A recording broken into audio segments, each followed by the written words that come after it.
bacharéis do Brasil. Pediria ao doutor Reinaldo que faça adiantado da hora e o início da ordem do dia, que pudesse, por gentileza, ser o mais conciso possível. Microfone, por gentileza.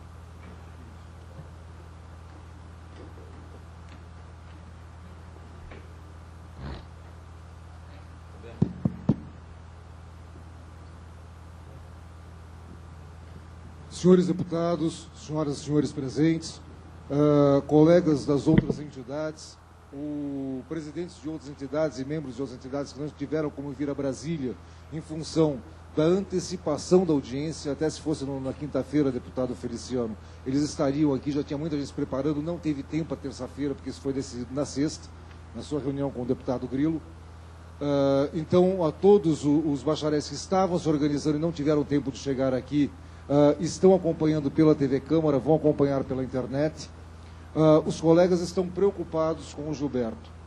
Porém, há muitos anos, e veja bem, só de CNPJ a minha entidade tem quase 6 anos.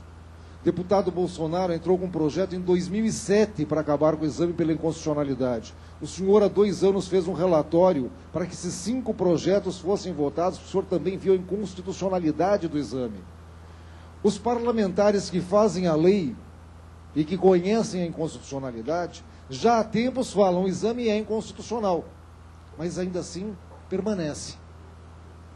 Estamos hoje na Comissão de Direitos Humanos, onde nós temos um colega, Gilberto, para quem está acompanhando pela internet, por gentileza, acompanhei o colega Gilberto até lá, os sinais vitais dele retornaram, ele está sendo acompanhado por médicos, está tomando soro com alguns medicamentos, tá? Não é uma questão de hipoglicemia, que parece inicialmente que era a coisa mais forte. Não, não é, graças a Deus. Ele está com ela baixa, está com 53 de glicemia. Está baixinha, mas não é o suficiente para ele ter um ataque. O que eles acham é que, em questão da fragilidade do corpo dele, pelo estresse que ele estava passando aqui, tá? O cérebro dá aquela apagada. Tá? Mas ele já recuperou os sinais vitais, está sendo acompanhado por 2 médicos, 2 enfermeiros, está tendo atendimento médico, ele não corre risco de morte. Tá? Então, para tranquilizar o pessoal. Mas deputado Feliciano, deputado Bolsonaro, que é autor de um projeto desde 2007 nessa questão, senhores deputados Severino Ninho, presidente Carlos Alberto, os deputados que já passaram por aqui, eu queria falar primeiro para quem estava nos acompanhando pela internet, que nós temos poucos deputados aqui, porque a casa está uma efervescência. O pessoal dos agentes comunitários de saúde estão lá fora, com mais de 500 pessoas lá fora. As entradas da Câmara estavam fechadas, tá? E por isso os deputados estão todos eles rodando. Então é o caso do doutor Protógenes, que mandou aqui o apoio dele, o deputado Eduardo Cunha, deputado Vicentinho, deputado... Bom, enfim, desculpa eu não citar apenas os 3, mas a lista é grande. Os deputados que estão em outras comissões, acabei de conversar com o deputado Cibá Machado aqui fora, tá? A Câmara está em uma efervescência.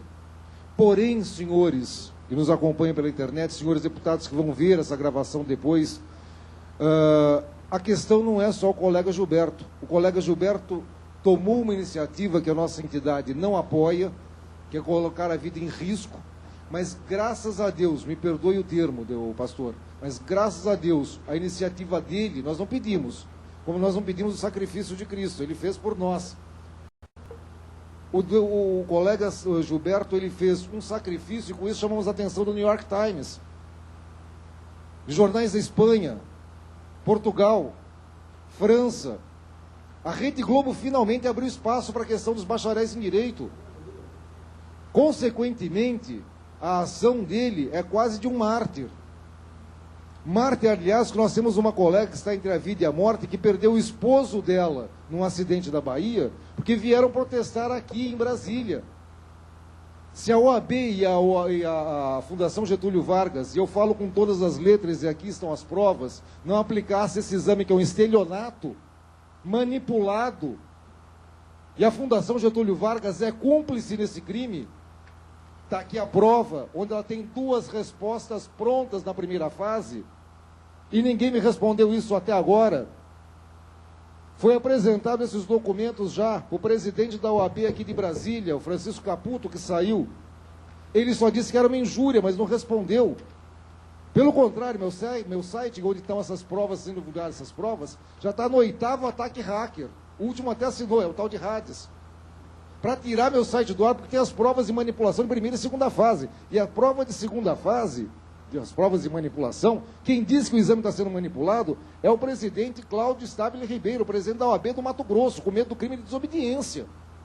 Porque as 15 pessoas fizeram a mesma prova, responderam da mesma forma as mesmas perguntas, e para um OAB deu 1, desculpa, Fundação Getúlio Vargas com cumplicidade, para um deu 1, para outro deu meio, para outro deu 1/3, para outro deu 1/4, para outro deu 0. Mesma resposta para as mesmas perguntas. Então, o que está acontecendo com os colegas agora do 10º exame da OAB é uma questão que o deputado Bolsonaro já acompanha há muito tempo. Os bacharéis estão revoltados, são vítimas dessa excrescência, desse estelionato.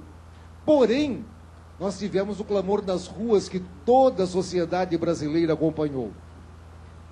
O que está acontecendo agora é essa indignação por parte dos acadêmicos que estão se formando. Não só dos bacharéis. Os bacharéis foram para a rua, levaram cartazes. Mas são poucos, têm medo da OAB, que é uma potência. Nós não temos nada contra a entidade OAB, como eu sempre coloco. Nós estamos brigando para entrar na OAB.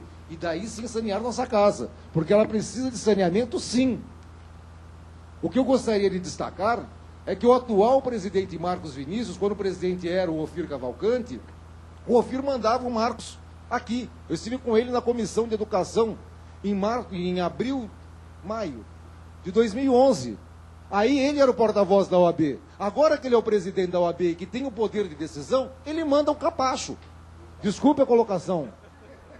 Mas todos os presidentes mandam alguém sem poder de decisão, em desrespeito a essa casa, em desrespeito aos parlamentares.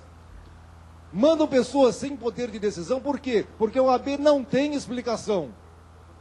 Como que ela vai explicar que na primeira fase tem 2 respostas díspares, prontas? Se a pessoa fala acertei, ela fala, não, a A está errada, a B está certa. O senhor já viu as provas, deputado Feliciano? O senhor também, o deputado Bolsonaro? O deputado Arruda, eu vou entregar já já. Então, primeira fase tem 2 respostas prontas, para reprovar 70%, 60% ou 50%, como foi nesse. E esse, a OAB ficou com medo da voz das ruas e aumentou o percentual de aprovação. Basta ver os 10 últimos. Quase triplicou. A aprovação histórica, 10%, chegaram quase a 40% de aprovação nesse. E ainda assim, a voz das ruas se fez ouvir. Se fez ouvir e está aí fazendo greve de fome. Mas não é só isso, não. Isso já vem acontecendo desde 1996, quando começou a ser aplicado o exame. Quer um exemplo, deputado Feliciano? Tem um rapaz de nome Marcos, 30 anos de idade, filho de boa família da cidade de Aracaju, não vou dar o sobrenome, se me autorizarem depois complemento a informação para o senhor. Mas o nome dele é Marcos, tem 30 anos, boa família, fez um curso de Direito numa das melhores faculdades de Aracaju, apresentou monografia, só teve notas excelentes. Não passou no primeiro exame, não passou no segundo, e aí converso com a minha presidente, essa eu posso dar o nome, Ana Cristina, nossa presidente do movimento em Sergipe. Ela apresentou a monografia junto com ela, saiu de lá feliz, era um doutor. Não passou no primeiro exame, não passou no segundo, ele chega para a Ana Cristina e fala, olha, eu estou pensando em me suicidar, porque, poxa, eu não tenho o que fazer. Não tenho mais o que falar para minha família. Como que eu faço uma boa faculdade? Sei que fiz uma boa faculdade, mas agora eles olham para mim, não, você passou o tempo no boteco. Ele falou que ia se suicidar, deputado. Quando minha presidente lá apertou, ele falou, não, brincadeira. 2 semanas depois, ele faz a primeira fase do exame, que nós sabemos que é um estelionato, que é manipulado pela Fundação Getúlio Vargas como cúmplice da OAB, e as provas estão aqui, podem me processar ou cobrar. Não conseguiu passar, tomar uma dose brutal de soda cáustica. Desde o dia 22 de fevereiro desse ano, ele está em estado de coma, com chance de sobrevida de 1%. Sobrevida, deputados. Sobrevida, senhoras e senhores. Então, o que nós estamos vendo hoje é uma consequência que a imprensa não nos abre espaço. Não vou declinar o nome de jornalista, mas estou com um colega jornalista da Rede Record de São Paulo, acompanhando isso passo a passo. Mas ainda não foi espaço para as grandes redes de televisão levar essa questão. Talvez o caso do Gilberto agora, se ele morresse, talvez a Globo desse uma nota. Uma nota. Só que a imprensa internacional já trouxe isso, como eu falei, ele já deu entrevista para o New York Times, para o Jornal do Vaticano. O Papa Francisco, que o Vasco Vasconcelos falou, já publicou lá no Jornal do Vaticano. E veja bem, senhores, é manipulação. Falo com todas as letras hoje que eu tenho o documento. A OAB e a Fundação Getúlio Vargas, que é o cúmplice descartável, tá? Como foi acesso para o NB. Manipulam.